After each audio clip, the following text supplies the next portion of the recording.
You know, when you're on a holiday and you start saying things like, oh, what if I just cancel my flight home? What if I quit my job? What if I launch that dream business? Well, my guest today is living proof of what happens if you actually act on those things. She has built a multi-8-figure fashion label worn by women all around the world. She has over 370,000 Instagram followers for the brand. I am so excited to welcome Kirstin-Lee Keysers to the studio today. We're going to call her Kiki though, because we're friends now. Kiki, welcome to Reset. Hi, Ash. Thanks for having me today. Kiki, Kivari has just, what looks like on the outside, taken off as an overnight success, but I know those things take a lot of time behind the scenes. So can you please take us back to the start of when you were on holiday and how was Kivari born? How was it born? Okay, so I was a radiographer here on the Gold Coast over 11 years ago, and I loved the job, but I became a bit complacent, a bit bored of it over time. I always need to be challenged and I always need something new. So I went to Bali with some friends on a surf trip in 2011 and I felt super inspired over there. And I wanted to create something that was my own, and I did love fashion and I wanted to get into that somehow. So while I was in Bali, I decided that I was going to change my ticket. My friends went home. I stayed another week, grabbed a motorbike, and I sketched up some leather wallets on a piece of paper, zoomed around on this bike, found a leather supplier, took out my last $200 spending money I had on the trip, gave it to this leather supplier and said, please make me these leather wallets and bags. They did. I packed them in my suitcase. I jumped on that plane and I came back home. I got home and went around to my mum's house with all these wallets and bags that I just created. I went into a garage. I grabbed out her camping table, got an old bed sheet, put it on the camping table, and I set the wallets up on this camping table in her lounge room. Oh my gosh. And I remember looking at them all going, oh my gosh, like I was so happy. Like I created this beautiful product. I was excited and I felt free. And Mum was so confused. She was like, what are you doing? I was like, oh, I've just made this product. And she's like, but you're a radiographer. I said, yeah, but I love it. And she thought I was a bit crazy. My dad thought I was mad, but I was extremely happy in making and doing what I was doing. So that is the beginning of Kivari. And from there, I said, I'm doing the markets. Off I went to the village markets right here at Burleigh on the Gold Coast and set up my market stall. Nervous, scared, didn't know what I was doing, no business plan, no fashion degree, no business degree, no mentors, no investment. Just a lot of heart and passion for creating something beautiful. I love that. So that's how, feels like a lifetime ago now. Yeah, it's really embodies that if not now, when kind of attitude. And I think, well, you tell me, do you think there's actually some competitive advantage that you have by not growing up in the fashion industry and not having that fashion degree and not having that business degree? 100%. I was so naive, I think, and I didn't know what I was doing. And my attitude was always like, I'll just figure it out as I go. Yeah. And if other people in this world that I can see have businesses, well, why can't I? Yeah. And so that was always my thought process. So I think if I had have had that fashion degree or business degree, I may have potentially been a bit scared or hesitant, feeling I wasn't ready. Because I didn't know any different, I was like, we're just going to go all in and give this a shot. Yeah. So that's what I did. That's gorgeous. And your stores are stunning now. They have come a long way since a camp table at the market. Yes, yeah. How big's the team now? How many stores? Tell me. Yes, we have 14 retail stores across Australia.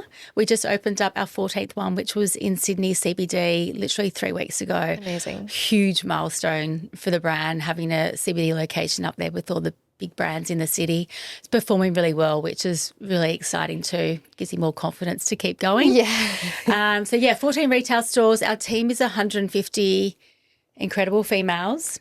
2 are male. One is my husband who came to join the business just 6 months ago, and the other is our finance director. So the team is growing. We have a list of luxury doors, wholesale partners as well, globally, which is really exciting. So it's definitely come a long way from my little market stall. here in Burleigh. So inspiring to see. Thanks, Ash. And something else I love is that you quit your job as a radiographer when you're in your 30s. I think it's so easy for us to think, I've gone down a certain path for maybe 5 years, 10 years, 15, 20 years. Yeah. I'm too late. And I think that it's beautiful embodiment of it's never too late to schedule a plot twist in your life. No. Yeah. I agree. Yeah, I think I'm living proof, obviously, that you can change your career path anytime in your life. If you're bored or feeling stale, you can always try something new and embrace that. I was, 31 when I left radiography and threw it all in to move to Bondi Beach and do the markets in Bondi Beach. It was a huge, scary move, but I thought, if not, when? Yeah.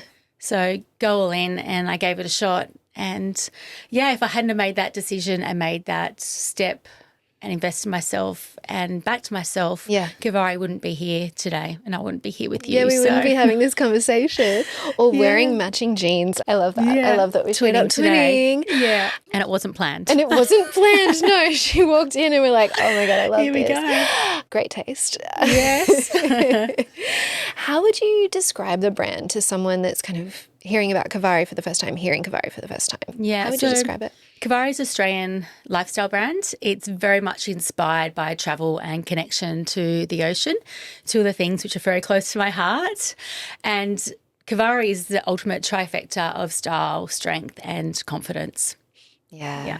It's beautiful. Thank you. And it feels like effortlessly glamorous, if that makes sense. Like you can put it on, you're just like, I feel so put together right now, but it doesn't feel hard to achieve that, if that makes sense. Like it's got a sophistication and an ease about it. And we want our customer, our woman, to put on Kivari and not have to think. She's busy. She is like running businesses. She's got school pickups. She's like got all things going on. And in her life, she just wants to reach for Kivari. It just fits into her wardrobe. It's not fast fashion.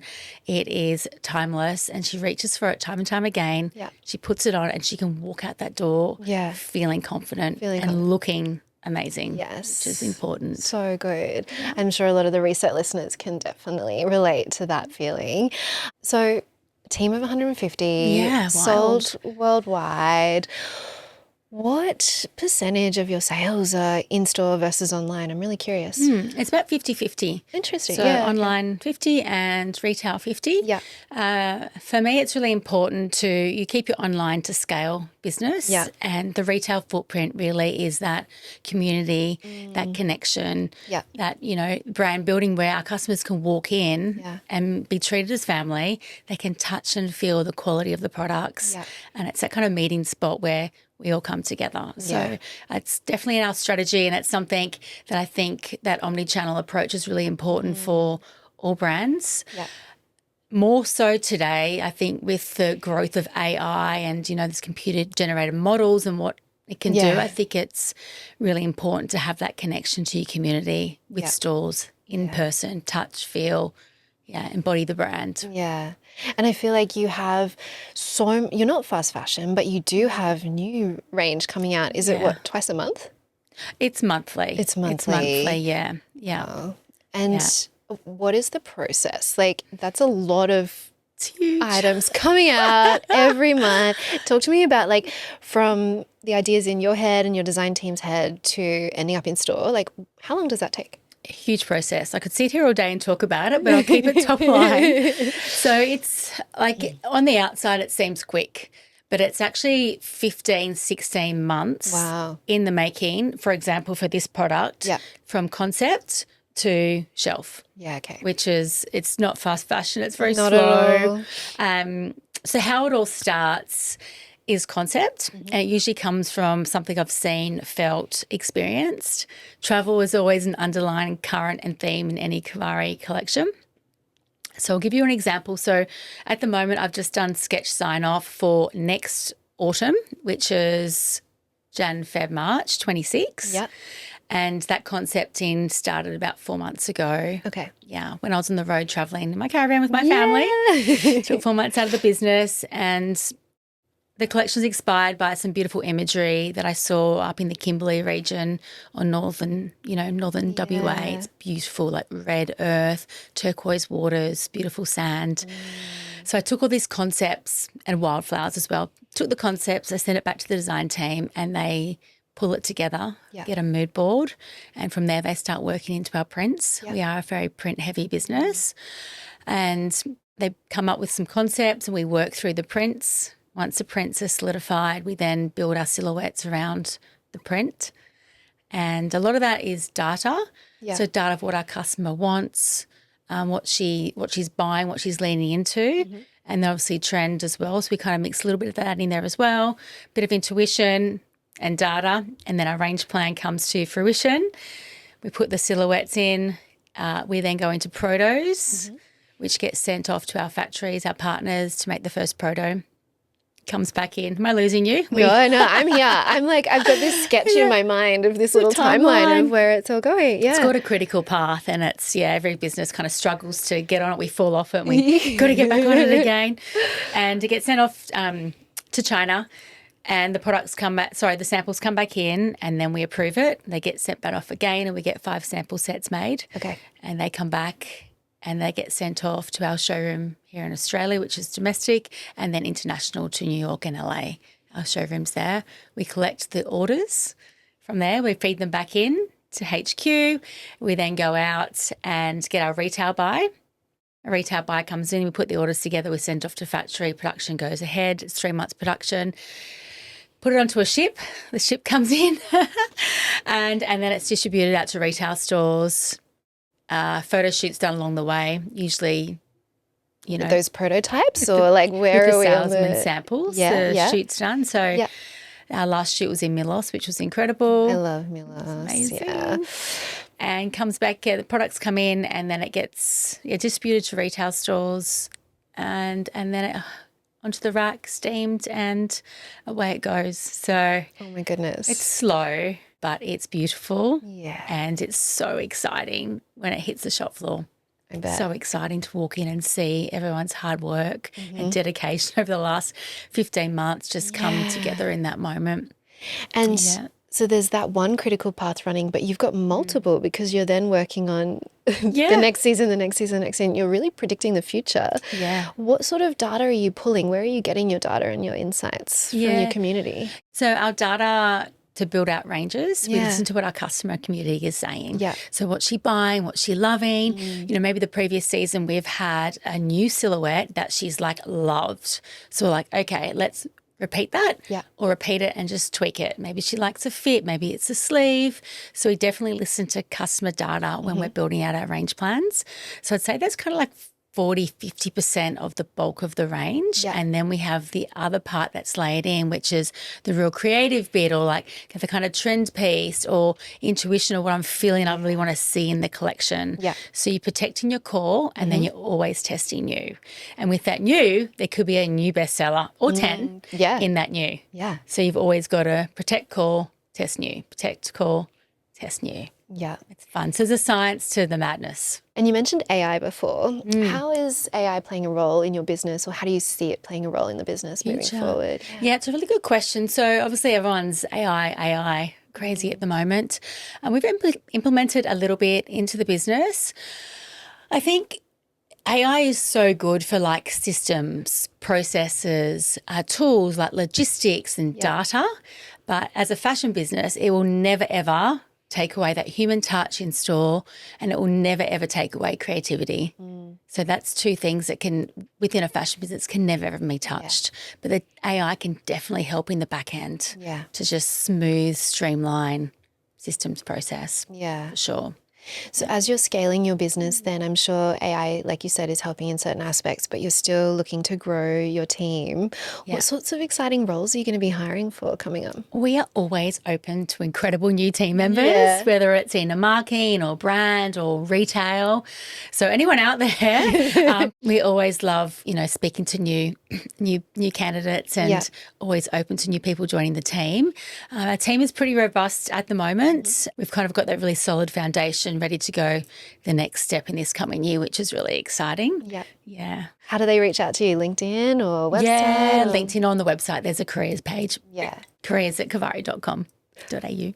I love it. Subtle plug, because the recent listeners are all like fashion savvy, hardworking women. Like, I think there'd be some good additions to your team. Yeah.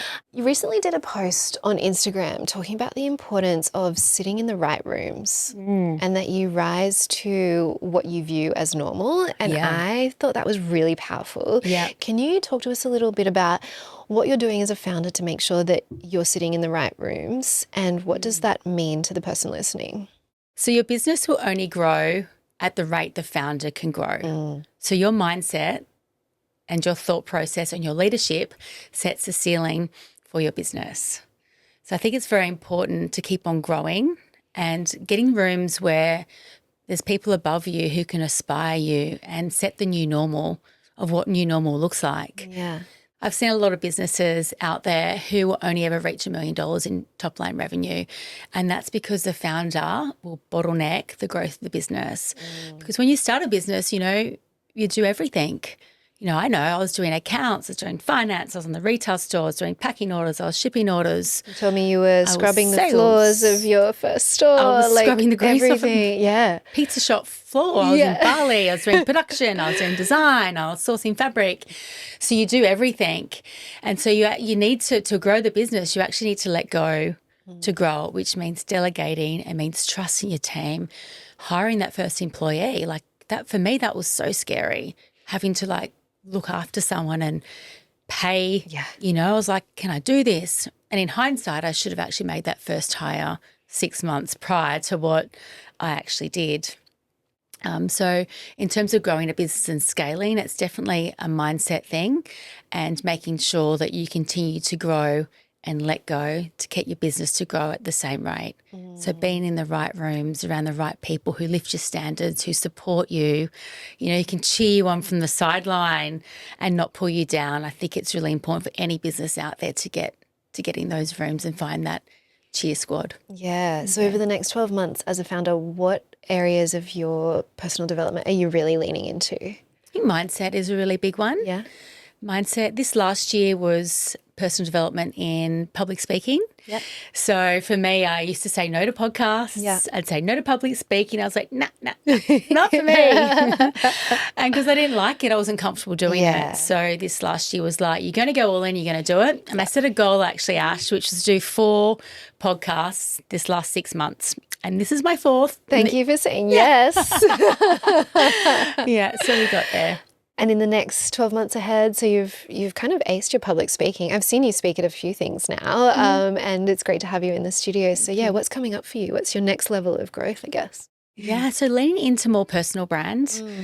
I think today with AI coming into play, it's really important to have that personal brand as a founder, as that trustworthy person who can, the brand isn't just this AI company that's just started up. There's actually a real face, real community, a real feeling behind the brand.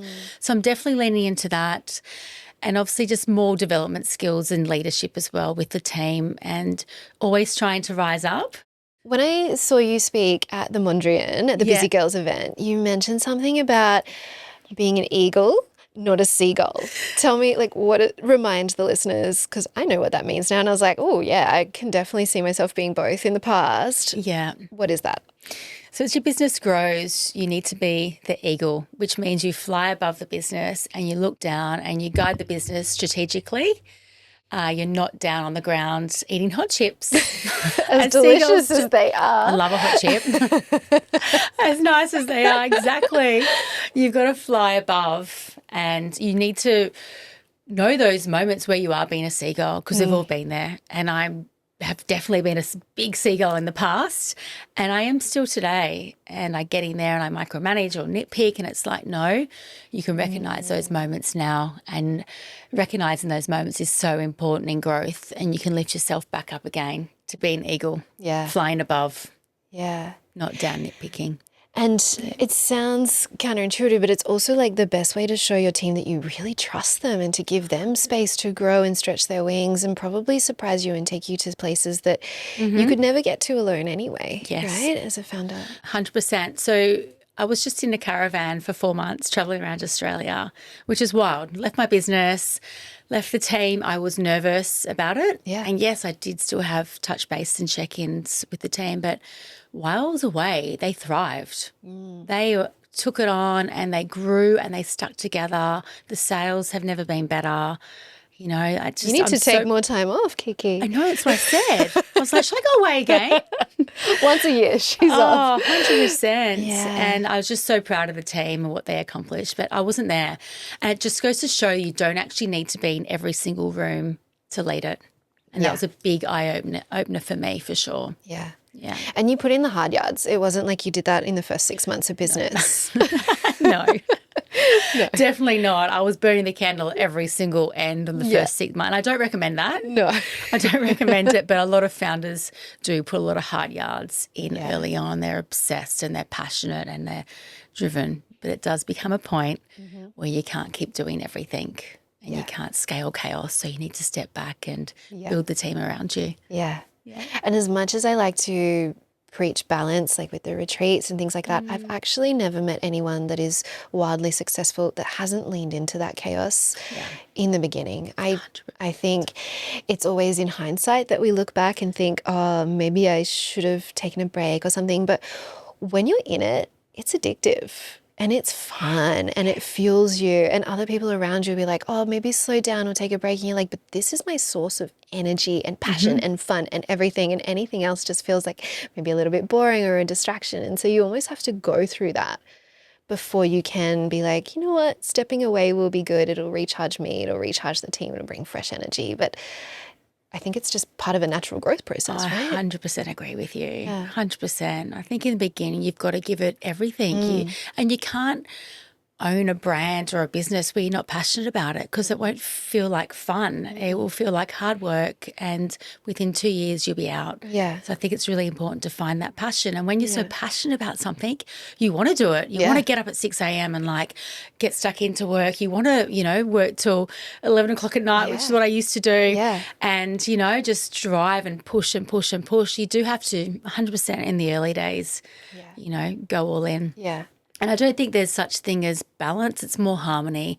And especially as a mom, like some days it will be, you know, really busy at work, or it might be a week where it's busy, or you're away for a photo shoot for a week, and then it's more family time the next week. So it goes in ebbs and flows, and there's moments in time, but everything has a place. Yeah. Yeah.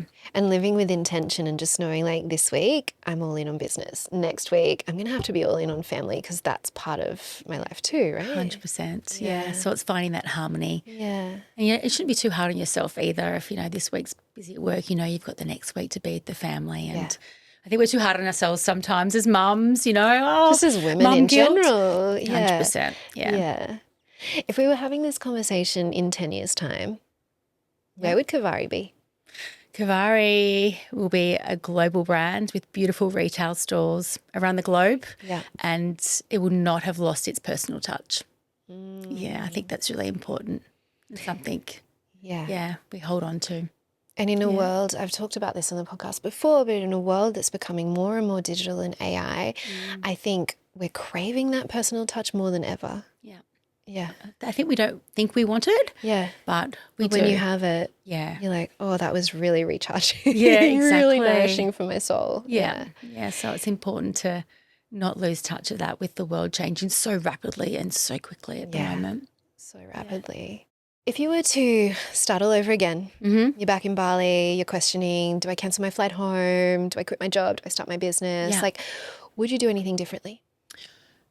In those Bali moments, I wouldn't do anything differently. But as I scaled and grew at the markets, you know, that $200 investment turned into, you know, a $5,000 investment, I would hire my first employee sooner. Yeah. Because at the moment you're really struggling and need help. You actually needed someone 6 months ago. Yeah. So I wish I had more confidence to get that employee sooner. Yeah.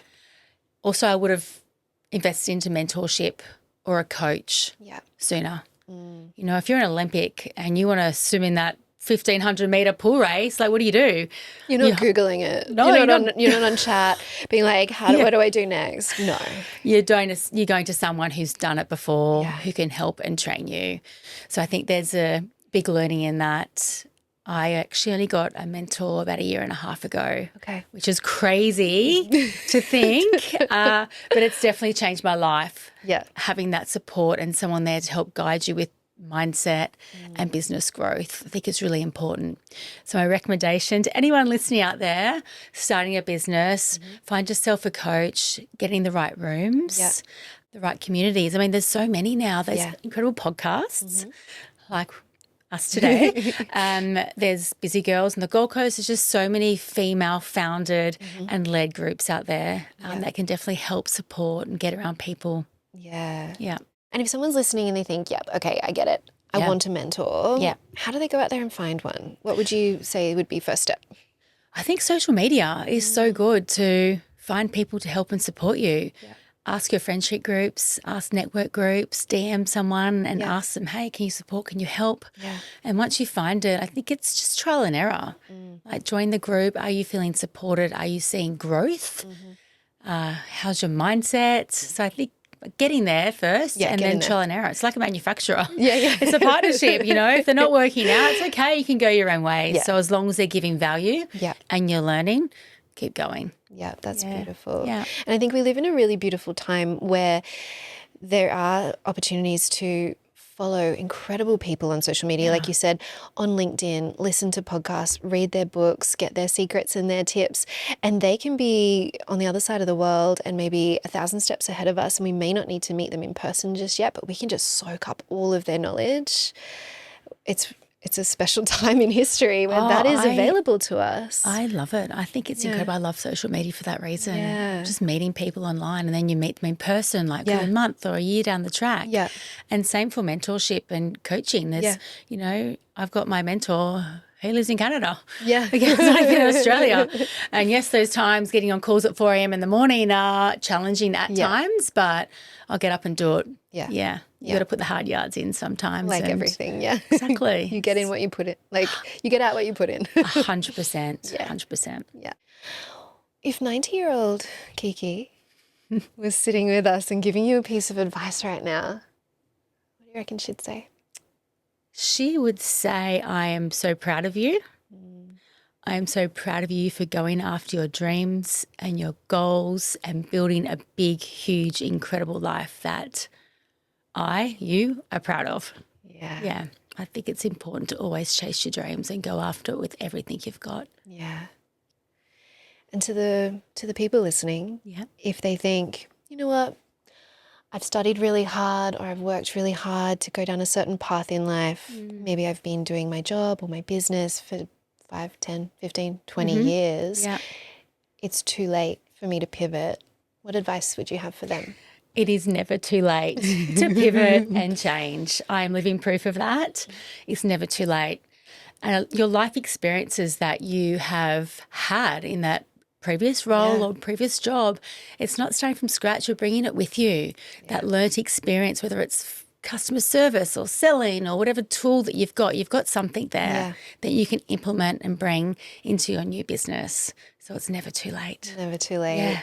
And what's the worst if it doesn't work? Try something new, and if it doesn't work out, you'll find just pivot again. Pivot back again. Adds layers to that journey. And I think if we channel our 90-year-old selves, like they want the stories. Yeah. And they don't want the whole like, oh, I did something for 50 years and it was okay. Exactly. Yeah. And I think you're also living proof that life and your job doesn't have to be bad to want to change. Yeah. You know, like you don't have to let things get bad. It's like things are good, but maybe they could be freaking amazing. Be better. Right? Exactly. I left a really well-paying job as a radiographer to start Kivari, and I wasn't getting that same amount of money when I left, but I was determined to. And I didn't follow my brand or Kivari or start Kivari for money. It was purely passion and following with heart. And I think when you always follow with heart and lead with intention, you can never go wrong. Yeah. Is there anything we haven't spoken about today that you wish more people knew, either about the Mm. brand, yourself, business, life? I think life is short Mm. and you've just got to live it with everything you've got. So always follow your dreams and follow your passions. Kiki, thank you so much for joining me today on Reset. I am going to put links in the show notes for your social media, your LinkedIn, for Kivari's website, for Instagram, everything, so that the girls can jump in, have a stalk, have a shop, have a follow. But I cannot wait to see what 2026 has in store for you, because I think things are just going to keep getting better and better. So thank you for joining me. Thank you for taking time out of your busy schedule. I've absolutely loved this chat. Thanks, Ash. So great to be here. Thanks for having me.